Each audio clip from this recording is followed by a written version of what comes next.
Bismillah, Assalamualaikum warahmatullahi wabarakatuh. Innal hamdalillah nahmaduhu wa nasta'inuhu wa nastaghfiruh wa na'udzu billahi min shururi anfusina wa sayyiati a'malina. May yahdihillahu fala mudilla lahu wa may yudlil fala hadiyalah. Asyhadu an la ilaha illallah wahdahu la syarika lah wa asyhadu anna Muhammadan 'abduhu wa rasuluh la nabiyya wa la rasula ba'dah. Allahumma alimna ma yanfa'una wanfa'na bima 'allamtana wa zidna huda wa tuqa wa salahan ya rabbal alamin. Jamaah salat maghrib yang dirahmati Allah Subhanahu wa taala.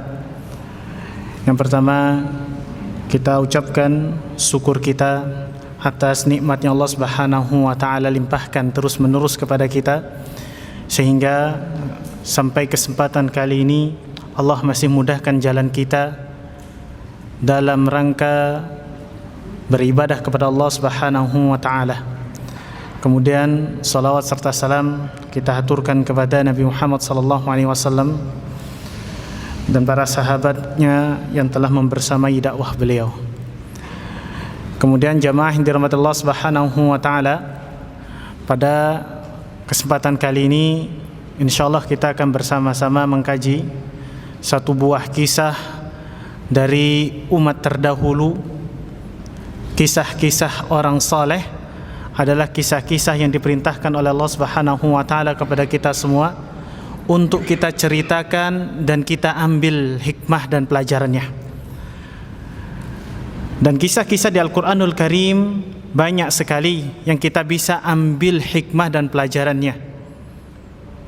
Begitu pula kisah-kisah yang disebutkan oleh Nabi kita Muhammad sallallahu alaihi wasallam di dalam sabdanya pun juga banyak sekali. Dan di antara kisah yang kita akan bahas pada kesempatan kali ini adalah kisah seorang yang saleh dari kalangan Bani Israel, yang para pakar menuturkan bahwasanya orang saleh ini hidup di masa setelah Nabi Isa alaihissalam, yaitu jarak antara Nabi Isa dan Nabi Muhammad sallallahu alaihi wasallam, dan beliau ini juga dari kalangan orang-orang Bani Israel.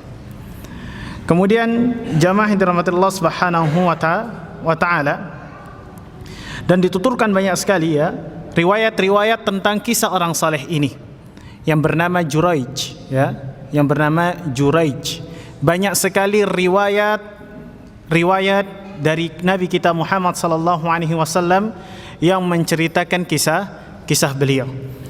Bahkan di dalam kitab sahihnya Imam Bukhari meriwayatkan satu kisah ini di dalam subtema khusus agar kita semua umat yang datang belakangan ini bisa mengambil banyak pelajaran. Dan kita akan bacakan jamaah yang dirahmati Allah Subhanahu wa taala berkaitan tentang riwayat-riwayat ini. Taib, kana fil umami sabiqa awliya salihun wa ibaduz zahidun wa ubaduz zahidun wa kana Juraij al-abid ahadu haula'i salihin alladhi bara'ahumullahu azza wa jal. Jadi di antara kisah-kisah umat terdahulu jamaah yang dirahmati Allah Subhanahu wa taala, ada kisah-kisahnya hamba-hambanya Allah yang saleh. Dan di antara hamba-hamba Allah yang saleh itu bernama Juraij. Dan Juraij ini dituturkan di dalam hadis yang diriwayatkan oleh Imam Bukhari dan Muslim dari Abu Hurairah radhiyallahu anhu bahwasanya Nabi kita Muhammad sallallahu alaihi wasallam bersabda, "Lam yatakallam fil mahdi illa thalathah. Isa bin Maryam wa sahibu Juraij, ya, wa kana Juraij rajulan 'abidan." Nah, dari riwayatnya Abu Hurairah radhiyallahu anhu di sini Nabi kita Muhammad sallallahu alaihi wasallam bersabda, setidaknya ada 3 anak bayi yang bisa berbicara. Jadi al-mahdi itu ya, fil mahdi itu maksudnya adalah anak yang masih dalam buayan, anak yang masih dalam susuan ibundanya. Maka ada setidaknya 3 orang anak bayi yang masih menyusui kepada ibundanya yang atas izin Allah Subhanahu wa taala bisa berbicara. Dan kita sama mengetahui jamaah yang dirahmati Allah Subhanahu wa taala, semua ini tidak ada yang mustahil bagi Allah Subhanahu wa taala. Bahkan matahari tertahan pun Allah juga bisa melakukan hal itu, seperti halnya yang dialami oleh Nabi Yusha bin Nun, yang Allah tahan matahari itu terbenam hanya untuk menolong hambanya yang saleh. Begitu pula Allah Subhanahu wa ta'ala juga menolong salah seorang hambanya yang saleh melalui peristiwa-peristiwa yang di luar logika kita, ya. Dan di antara peristiwa itu, ya, dalam rangka untuk membersihkan nama baik hambanya yang saleh. Dan Allah lakukan itu semua atas kehendak, izinnya, dan untuk membantu hamba-hambanya yang saleh. Maka jangan khawatir jemaah yang dirahmati Allah Subhanahu wa ta'ala, Allah akan bersama orang-orang saleh. Allah akan bersama mereka-mereka yang bertakwa kepada Allah, dan Allah akan membersamai mereka-mereka yang selalu sabar dalam ujiannya. Maka jemaah yang dirahmati Allah Subhanahu wa ta'ala, ada setidaknya 3 anak kecil yang masih dalam buayan ibundanya yang bisa berbicara. Yang pertama adalah Nabi Isa alaihi salam. Dan Allah jadikan beliau berbicara atau dapat berbicara saat masih dalam susuan atau buayan ibundanya, ini dalam rangka menyelamatkan hambanya yang salihah, yaitu ibunda Nabi Isa yang bernama Maryam, dari tuduhan-tuduhan orang-orang Bani Israel yang saat itu menuduh bahwasanya Maryam telah melahirkan seorang anak kecil dari hubungan yang terlarang, karena Nabi Isa lahir dari seorang ibu yang tanpa ayah. Dan disinilah, ya, Allah Subhanahu wa ta'ala jadikan Nabi Isa berbicara saat masih kecil itu untuk membebaskan nama baiknya Maryam. Dan kita lihat jamaah, kalau kita melihat kembali ke belakang, kita review sedikit ke belakang, teramat banyak sekali peristiwa-peristiwa yang semisal dengan ini, ya. Allah membantu hambanya yang saleh, banyak sekali, ya. Kita lihat juga bagaimana Nabi Yusuf alaihissalam dulu pun juga pernah dituduh berzina dengan istri seorang penguasa Mesir saat itu, ya. Dan Allah menyelamatkan dan membebaskan nama baik hambanya yang saleh, ya, untuk terbebas dari tuduhan-tuduhan menyimpang. Dan saat itu yang melepaskan tuduhan buruk yang tertuduh kepada Nabi Yusuf adalah keluarga kerajaan itu sendiri. Dan ketika Maryam tertuduh sebagai seorang wanita yang kotor, maka Allah jadikan Nabi Isa yang membebaskan tuduhan-tuduhan itu. Dan kita juga lihat bagaimana salah satu istri Nabi Muhammad, yaitu Aisyah radhiyallahu taala anha, pun juga tidak lepas dari tuduhan-tuduhan keji dan kotor demikian. Dan Allah bebaskan nama baiknya dengan diturunkannya beberapa ayat pertama, ya, beberapa ayat pertama dari surah An-Nur. Semua ini apa? Ya, semua ini dalam rangka apa? Untuk membantu hambanya yang saleh, dalam rangka untuk membebaskan nama baik hamba-hambanya yang saleh. Dan banyak sekali contoh-contoh yang semisal dengan itu. Jadi bayi yang pertama itu Isa, ya, jamaah yang dirahmati Allah Subhanahu wa ta'ala. Kemudian kalau di dalam hadis ini disebutkan nabi yang kedua adalah Juraij. Bukan Juraij. Ada seorang bayi dari kalangan Bani Israel yang Allah jadikan ia bisa berbicara untuk membebaskan nama baiknya Juraij dari tuduhan-tuduhan bahwasanya ia adalah seorang pezina. Kemudian kita akan bahas ini nanti, tapi ada bayi yang ketiga yang di riwayat lain dituturkan oleh para ulama, ya, dari riwayat sahabat yang lain, bahwasanya nabi ketiga yang Allah izinkan bisa berbicara adalah bayi dari kalangan Bani Israel pula. Bayi dari kalangan Bani Israel pula yang saat itu berjalan, ya, digendong oleh ibundanya. Kemudian seseorang wanita ini, ya, dilewati oleh seorang pedagang tampan yang menunggangi sebuah kendaraan, hewan tunggangan. Kemudian seorang ibu tadi mengatakan, "Ya Allah, jadikanlah anakku ini seperti laki-laki tadi yang tampan dan berwibawa." Kemudian seorang anak bayi tadi yang digendong oleh ibunya melepaskan susuan ibundanya dengan mengatakan, "Ya Rabb, ya Rabbi, ya hai Allah Subhanahu wa taala, ya Tuhanku, janganlah engkau kabulkan doanya dan jauhkanlah aku darinya." Kemudian seorang ibu tadi, ya, kembali berjalan sampai ia melewati seorang budak wanita. Kemudian seorang ibu tadi berdoa kepada Allah Subhanahu wa taala, semoga anaknya tidak seperti budak wanita tadi yang secara zahir pandangan matanya wanita budak ini adalah wanita yang tidak terhormat, wanita yang dimiliki oleh orang lain, tertindas dan lain sebagainya.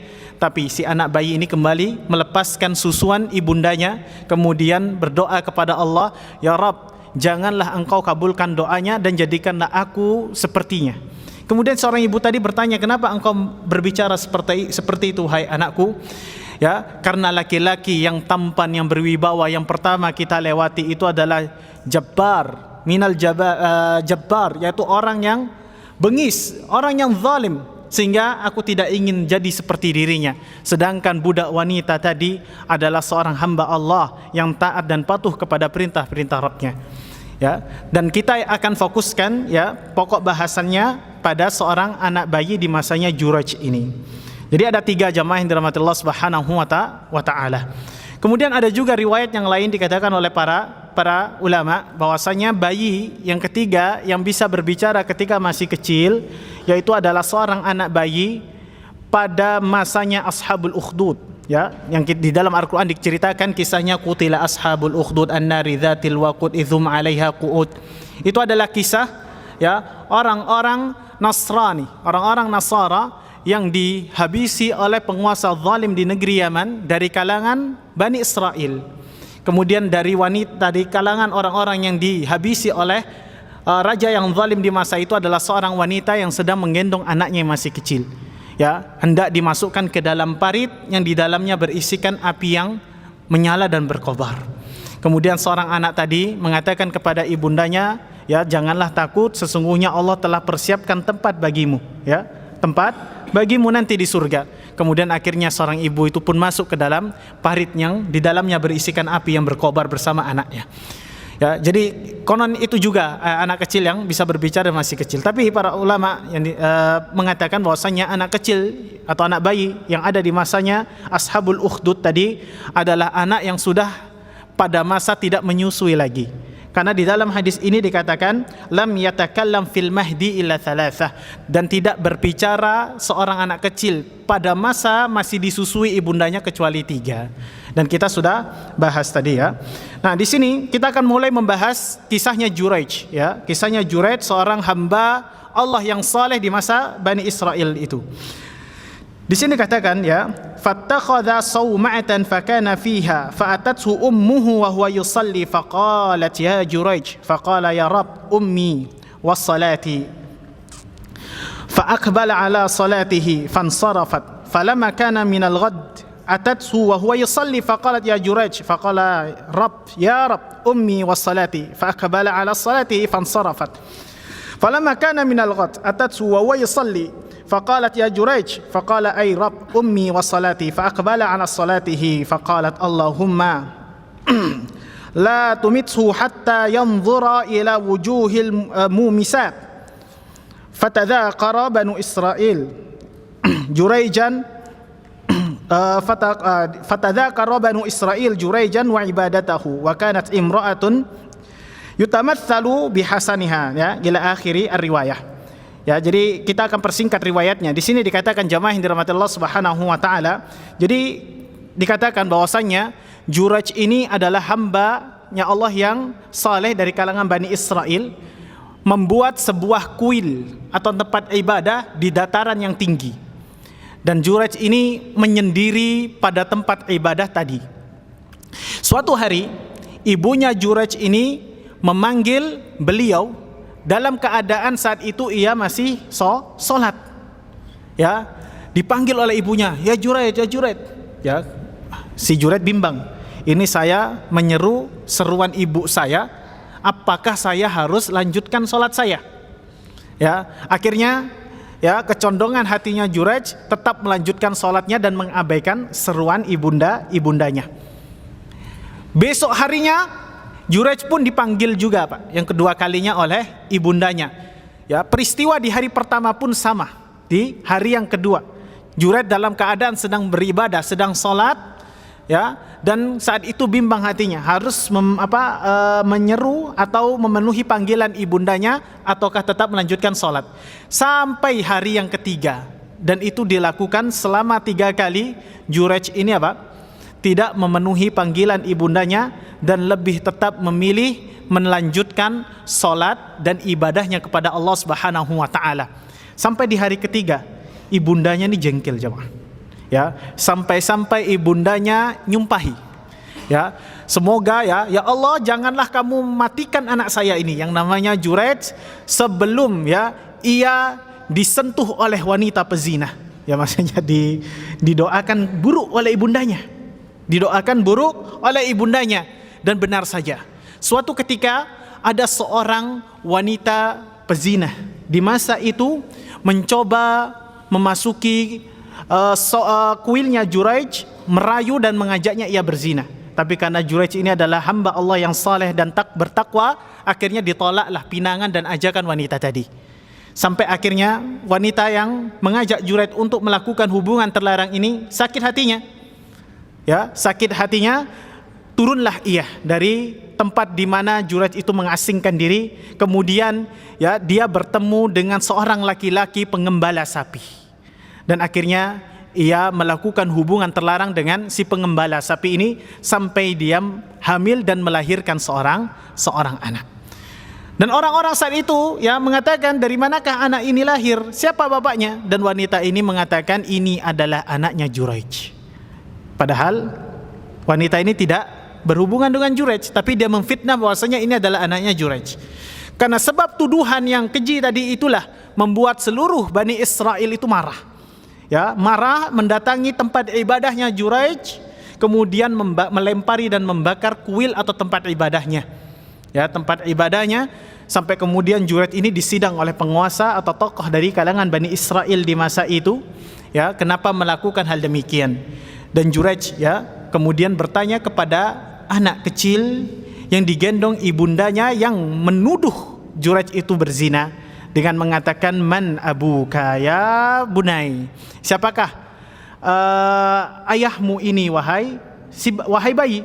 Kemudian bayi ini mengatakan, ya gulaman abuka, di sini katakan wahai anak kecil, siapa pak ibumu? Ya, siapa ayah kamu? Padahal itu masih anak kecil, Pak, masih nyusui. Tapi ditanya oleh Juraij. Nah, inilah kuasa Allah ya. Allah ya, ini di antara bentuk karamahnya aulia ya, dan di antara akidah Ahlussunnah wal Jamaah itu menetapkan hal ini. Faqala fulan ar-ra'i, ayah saya itu adalah itu ya, si pengembala sapi itu. Qala fa akbalu ala Juraij yakbalunahu wa yatamassahuna bihi wa qalu nabni laka sawma'ataka min dhahab. Qala la a'iduha min tinin kama kanat fafa'alu. Jadi karena orang-orang itu sudah kena framing ya, berita hoax. Akhirnya ketika Juraij bertanya kepada si anak bayi ini, dan anak bayi ini mengatakan ayah biologisnya itu adalah si pengembala sapi tadi, akhirnya orang-orang Bani Israel yang melihat peristiwa luar biasa itu mengatakan apa? Wah, berarti kita selama ini salah menuduh orang yang baik, orang yang soleh dengan tuduhan yang gak benar. Sampai akhirnya ditawarkanlah, orang-orang Bani Israel ini menawarkan kepada Juraij, wahai Juraij, mau dibangun kembali gak kuil yang sudah kami rusakkan ini dari emas? Tapi Juraij mengatakan apa? Enggak perlu. Bangunlah kembali tempat ibadah saya, kuil saya ini dari tanah seperti semula, dan akhirnya dibangun kembali. Ya, jadi ini singkat kisah ceritanya Juraij, jamaah yang dirahmati Allah Subhanahu wa taala, yang disebutkan oleh Al-Imam Bukhari dan Muslim dari riwayatnya Abu Hurairah radhiyallahu an. Kemudian di riwayat yang lainnya juga dikatakan bahwasanya Juraij ini siapa? Kana Juraij fi awali amrihi tajiran wa kana yakhsaru maratan wa yarbahu ukhra. Jadi Juraij ini, jamaah yang dirahmati Allah Subhanahu wa taala, dulunya adalah seorang pedagang, profesinya seorang pedagang. Kadang untung, kadang rugi dari hasil bisnis dan jualannya. Faqala ma fi hadhihi tijarah min khair la altamisanna tijarah fi khairin min hadhihi tijarah. Fanqata'a lil ibadati waz zuhdi. Kemudian karena si Juraij ini, ya insyaallah yang pernah berniaga paham ya, yang namanya orang berwirausaha itu pasti ada yang namanya untung dan rugi. Dan Juraij ini mengatakan, ya tidak ada yang bisa aku banyak dapatkan dari perniagaan dunia ini. Kemudian Juraij memutuskan untuk meninggalkan usahanya dan lebih fokus membuat tempat ibadah untuk dia menyendiri dan beribadah kepada Allah Subhanahu wa taala. Wa'tazalan nas, kemudian berpisah dan tidak berinteraksi lagi dengan umat manusia. Yang mana kita tahu jamaah dirahmati Allah Subhanahu wa taala bahwasanya dituturkan baik di dalam firman Allah maupun hadis Rasulullah sallallahu alaihi wasallam, afdalnya bagi umat manusia itu adalah hidup bersosial. Ya, bahkan secara khusus Allah Subhanahu wa taala sebutkan itu, ya, Allah ciptakan kita dengan yang lainnya hidup berdampingan, ya. Ini adalah untuk diuji. Kemudian Allah mengatakan atasbirun, apakah kalian bisa sabar dari itu semua? Ya, kalau kita gak bisa sabar dari ujian sosial ini, lebih baik hidup di hutan saja. Ya. Nah, maka di sini para ulama menuturkan bahwasanya bersosialisasi dengan umat manusia itu lebih utama daripada harus berpisah dari kerumunan, dari pemukiman, dari bersosialisasi dalam rangka beribadah kepada Allah Subhanahu wa taala. Dan pengecualian itu dikatakan para ulama kalau misalkan terjadi fitnah yang luar biasa di tengah-tengah masyarakat, kemaksiatan merajalela, ya, kemudian kemungkaran merajalela, ya, dan kita tidak ada orang lain lagi yang berada di sekitar kita itu yang beribadah, yang menguatkan keimanan dan ketakwaan kita, maka dalam situasi seperti ini kata para ulama boleh bagi kita untuk i'tizal, untuk menyendiri, ya, tidak bersosial dan fokus beribadah kepada Allah Subhanahu wa taala. Tapi selama ya hal atau unsur ini tidak ada, maka lebih utama kita hidup bersosial dengan masyarakat yang lain. Ya, di sini dikatakan wattakhadha sawma'atan yatarahabu fiha wa kanat ummuhu ta'ti li ziyaratihi bainal hini wal hini, ya. Jadi seperti sama Pak, ya, dengan riwayat yang kita sebutkan di awal, ya. Akhirnya Juraij membuat kuil di sebuah dataran tinggi, menyendiri beribadah kepada Allah di sana. Ya, suatu ketika ibunya memanggil, ya, selama 3 hari, ya, dan tidak dipenuhi panggilan itu, ya, sampai akhirnya nanti ibundanya berdoa dan bersumpah kepada anaknya tentang doa yang buruk tadi. Dan ini adalah singkat kisah dari Juraij, dan kita akan ambil pelajarannya jamaah yang dirahmati Allah Subhanahu wa taala. Bagaimana tatkala seorang itu menghadapi ujian dari Allah Subhanahu wa taala, maka hendaknya bersabar. Ya, tidak ada manusia yang diciptakan oleh Allah Subhanahu wa taala di dunia ini tanpa melewati yang namanya ujian. Mengapa demikian? Karena untuk mendapatkan surganya Allah itu bukanlah dengan harga yang murah. Untuk mendapatkan surganya Allah, maka seorang hamba itu harus rela berkorban baik dengan jiwa dan hartanya. Dan bagaimana kita melihat para sahabat harus berjuang dengan jiwa dan hartanya hanya untuk mendapatkan ridha dan surganya Allah Subhanahu wa taala. Bagaimana para sahabat di masa lalu rela meninggalkan harta, keluarganya, kotanya, tempat tinggalnya hanya untuk memenuhi perintah Allah Subhanahu wa taala. Surga itu mahal jamaah yang dirahmati Allah Subhanahu wa taala, maka hendaknya kita memperhatikan hal-hal ini. Ya, jangan sampai kita bercita-cita tinggi tapi kita tidak memiliki usaha untuk menggapainya. Kalau dalam perkara dunia saja kita berambisi, maka lebih utama dalam perkara akhirat kita berambisi. Kalau kita ingin naik jabatan kita, gaji kita, pasti kita merelakan apa yang kita miliki untuk mendapatkan itu. Tapi kenapa tidak dengan surganya Allah Subhanahu wa taala? Kita menginginkan surganya Allah Subhanahu wa taala, tapi kita tidak rela, tidak mau meluangkan waktu kita untuk mendapatkan surganya Allah tersebut. Maka ini harus kita perhatikan jamaah yang dirahmati Allah Subhanahu wa taala. Baik. Jamaah yang dirahmati Allah Subhanahu wa taala, dan di antara faidah dari kisahnya Juraij yang dituturkan oleh Imam Bukhari di dalam kitab sahihnya, dan ini juga dijelaskan oleh para ulama bahwasanya hadis ini syarat akan hikmah, syarat akan faidah-faidah yang begitu berharga bagi kehidupan kita sehari-hari. Ya. Nah, di sini dikatakan faidah yang pertama, qauluhu sallallahu alaihi wasallam lam yatakallam fil mahdi illa thalathah ijmalun ya'ti bayanuhu fi ma sayalhaqu minal hadith wal mujmal huwa mujizul qaul thumma bayyana an-nabi sallallahu alaihi wasallam haula'i thalatha fil hadis. Nah, kalau kita membahas hadis Nabi Muhammad sallallahu alaihi wasallam itu jamaah, jangan hanya kita mengambil sisi faidah dari redaksi hadisnya, tapi kita ambil faidah dari setiap untaian kata-katanya. Bahkan para ulama itu sanggup jamaah mengambil faidah hanya dari redaksi pertama hadisnya. Di sini Rasul mengatakan tidaklah berbicara anak bayi itu dalam buaian ibundanya ketika masih bayi kecuali 3 orang. Nah, ini namanya bahasa mujmal, ya maknanya masih global. Yang dimaksud 3 itu siapa? Nah, di awal perkataan Nabi Muhammad belum merinci siapa 3 orang tadi. Ini yang disebut dengan mujmal. Mujmal itu adalah perkataan-perkataan yang singkat dan lugas. Tujuannya apa? Tujuannya agar orang yang hendak mendengarkan itu perhatian. Wah, ini kira-kira 3 yang dimaksud ini apa? Dan kita lihat banyak sekali hadis Nabi Muhammad SAW yang selalu diawali dengan hal-hal seperti ini. Contohnya seperti sab'atun yudhilluhumullahu yawma la dhilla illa dhilluh.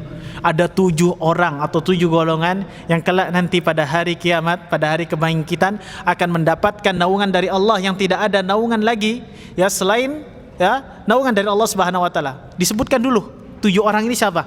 Tujuannya apa? Supaya kita yang dengar itu perhatian, ini 7 ini siapa saja ya? Ya, 7 ini siapa saja ya? Nah, itu diantara ilmu ya public speaking itu seperti itu, Pak. Bagaimana seseorang itu kalau mau berbicara itu harus menguasai yang namanya audience, ya, agar orang-orang yang dengar itu perhatian dengan kita. Makanya Rasulullah SAW sebutkan hal ini atau dengan cara seperti ini agar para sahabat itu fokus perhatian apa yang hendak disebutkan 3 golongan ini. Nah, ini yang disebut dengan kata-kata mujmal. Barulah kemudian Rasul sebutkan 3 orang tadi.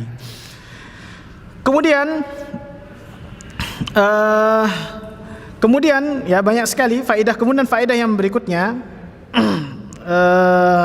adapun tadi kalimah hasr kita lewati. Kemudian yang paling penting dari hal ini bahwasanya ada juga hadis tentang Jurayj ini yang riwayatnya adalah Israiliyat, jamaah yang dirahmati Allah Subhanahu wa taala. Kalau bapak-bapak sekalian ya mendapati sebuah riwayat Israiliyat, maka sikap kita itu ada 3. Ya, sikap kita terhadap riwayat Israiliyat dalam hadis Nabawi ini, sikap kita ada 3. Ya, di sini dikatakan ya ada 3. Yang pertama adalah sahihun mu'tabarah. Jadi hadis Israiliyat ini ada yang mu'tabarah, sahih mu'tabar, yang maksudnya dianggap oleh syariat kita.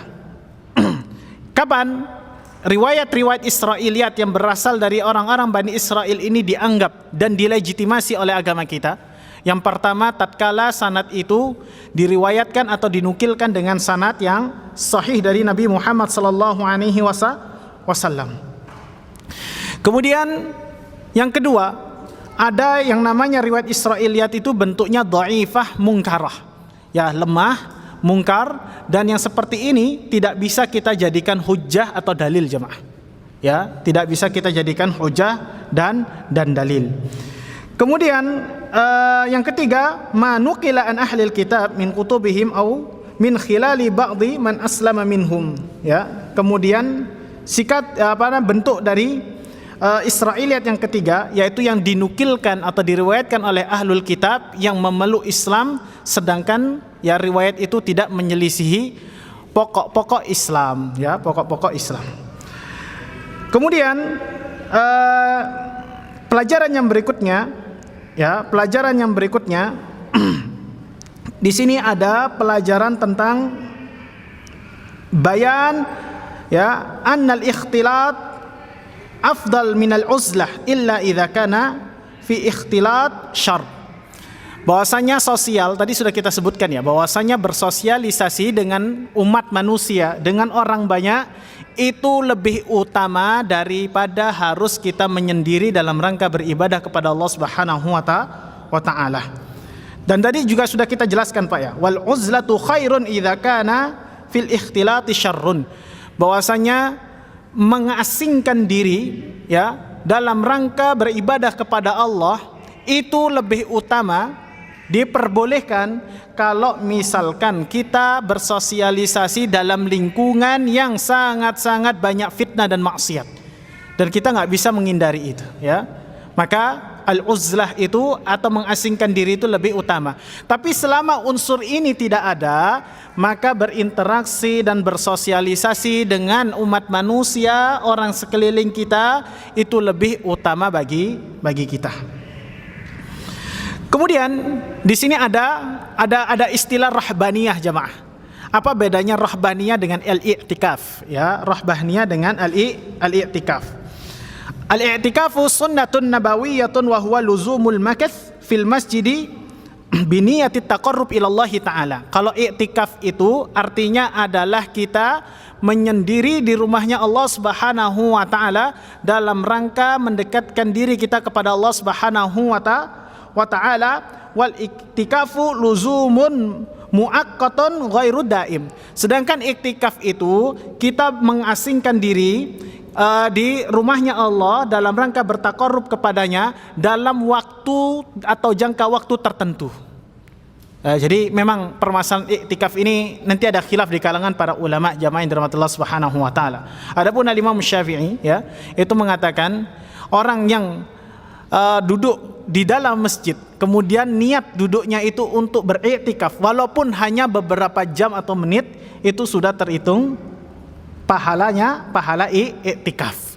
Walaupun nanti di dalam mazhab yang lainnya dikatakan ada waktu-waktu tertentu baru dikatakan orang itu beriktikaf. Ya, jadi nanti misalkan ya Bapak di sini niatkan sholat ke masjid, kemudian selepas dari masjid niatkan i'tikaf, ya, untuk mendekatkan diri kepada Allah dengan mendengarkan kajian-kajian, yaitu di antara bentuk ibadah kepada Allah, maka itu bernilai, ya, pahala i'tikaf. Ya, ini i'tikaf, Pak. Ini i'tikaf. Adapun rahbaniyah, yaitu fahum alzamu anfusahum biha, ya, wa anqata'u anil hayah wa rafadu at-ta'ayush ma'an nasi bi hujjatil inqita'i lil ibadati. Sedangkan rahbaniyah itu, Pak, yaitu seseorang menyendiri kemudian mengasingkan dirinya, tidak lagi mau hidup berinteraksi. Pokoknya hidupnya selamanya hanya di tempat ibadah, gak mau berinteraksi dan bersosialisasi dengan yang lainnya. Nah, yang seperti ini yang di dalam Islam tidak diperbolehkan, ya. Dan itu disebutkan dalam surah Al-Hadid, di dalam surah Al-Hadid, wa rahbaniyah ibtada'uha ma katabnaha 'alaihim illa ibtigha'a ridwanillah. Ya, kemudian sampai akhir ayatnya.